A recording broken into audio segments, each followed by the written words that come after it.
Coming up is Everything's Fine, our news and current affairs show where they may even talk about things that are current. But this week, what are the Royals up to?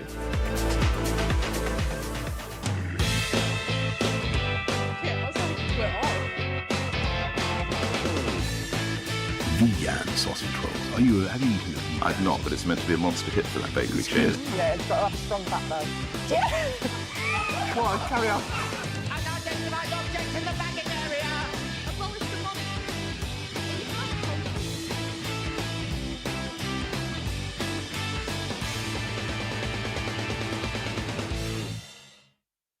Hello, and welcome back to another episode of Everything's Fine, YSTV's flagship news show where we talk about all things that are current and maybe even some affairs. In today's episode, we have news from York's Harry Potter experience, and we'll also share some cost-saving life hacks, as seen on the Great British Bake Off finale. But first, I obviously have to address the rumours of Kate Middleton sightings at the University of York. Big thanks to the York Tab for supplying these high-definition pictures of her. One student claims they've seen her queuing at East Campus bus stop, which honestly seems out of character for her, but I guess she's honing in her disguise.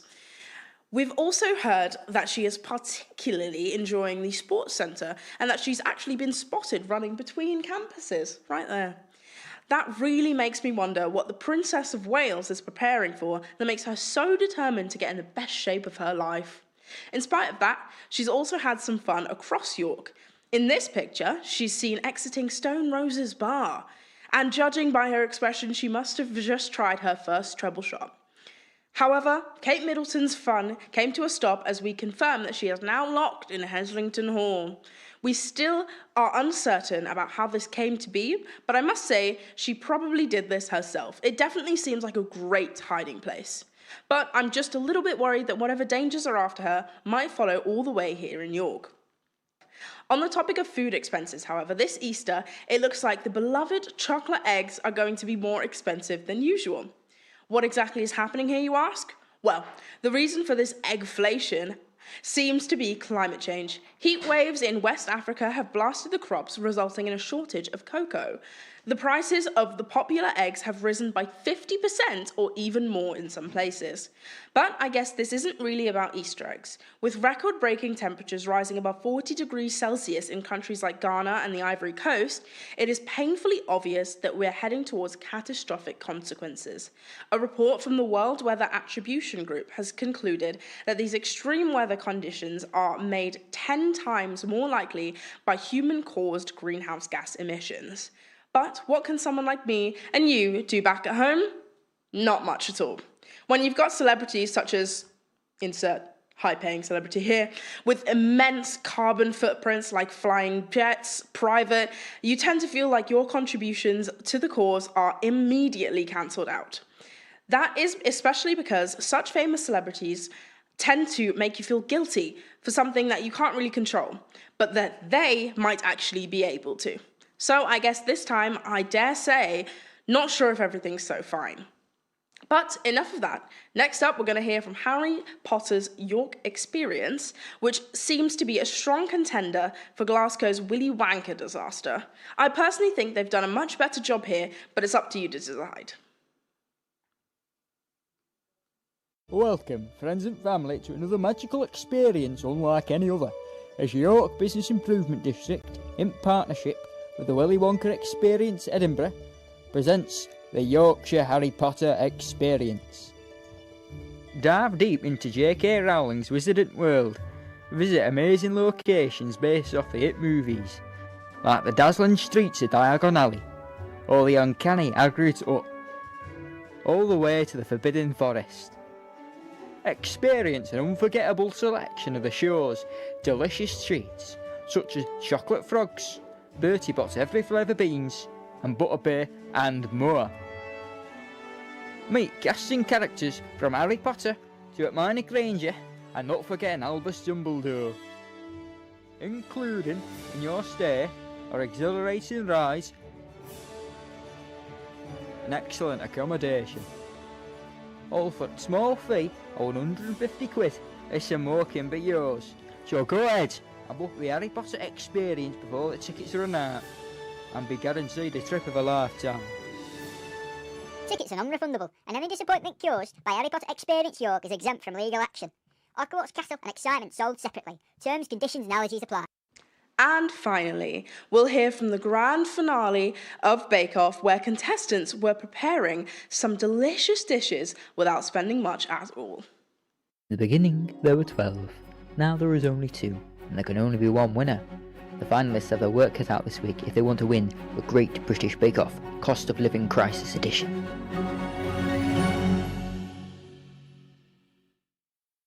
Today I'm going to be attempting to make my great-grandmother's favourite recipe for Victoria Sponge. I love this dish and I'm really excited to do it justice and impress the judges.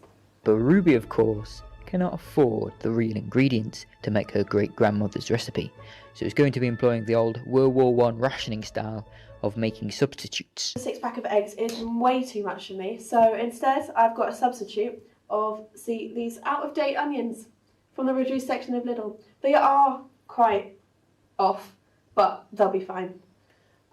We've also got a substitute for flour, because realistically, when else am I going to be using flour other than when I'm baking? So we've got some 28p baked beans, which will do the trick nicely. And then finally, also, we've got, instead of my butter, which goes mouldy well quickly, we've got a bar of soap, which is quite easy to source because you can get it from any public restroom. And it does the trick the same in the dish and on your body. So I think that's a trick for everybody out there. Across the studio we also have Almira, who is working on one of her uncle's favourite dishes. Because this is the finale, I'm going all out with a classic Italian dish, pizza napoletana, just like my uncle taught me. But as you can see, I haven't been able to afford any ferry because it's like £4. So my dishes are quite dirty, but I think it's fine. I think the flavor of this classic dish will sway away the judges' taste buds from last night's curvy dish. Both contestants are going all for it today, and certainly not going into their overdraft. Let's just hope it'll be enough. Currently feeling the tension a little bit. Wasn't really expecting it to be so hard to crack an onion. But we have got my batter right now, which is looking okay. It's got the stuff. I'm about to add in my vanilla extract, which is really hard to source. The only thing I could find was the store-bought Choc Ices, which has vanilla ice cream in it. Should do the trick. I think it'll be fine. 40 minutes, bakers. Now I have all my dishes laid out, and all I need to do is prepare the pizza napoletana itself. And for this I'll just be using pizza from Nisa, frozen pizza, and some herbs, a dash of herbs, and maybe some greaseproof paper, why not? And I am quite relaxed about the deadline, because I know from memory that a Goodfellas pizza only takes like 20 minutes to cook in the oven on maximum heat. So that just leaves me with 20 more minutes.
Because your time is now up.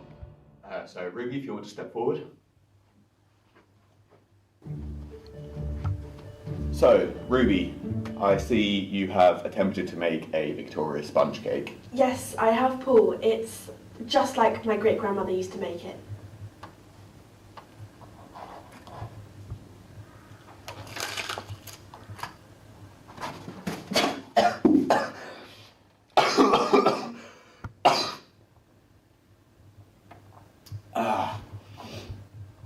Okay, so firstly, let's start with the positives. It's cheap. And secondly, there is no risk of salmonella poisoning. However, it tastes like fucking shit because you put onions in it.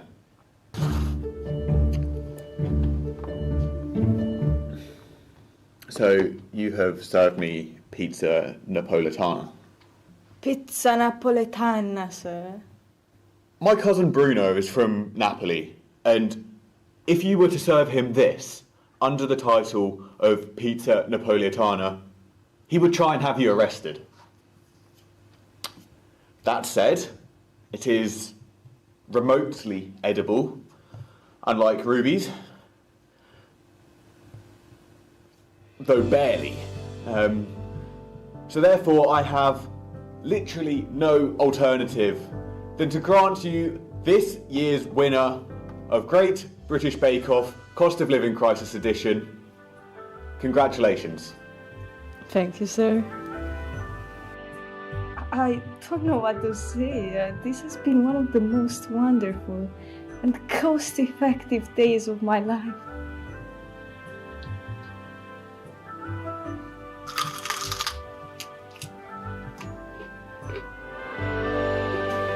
I'm so grateful.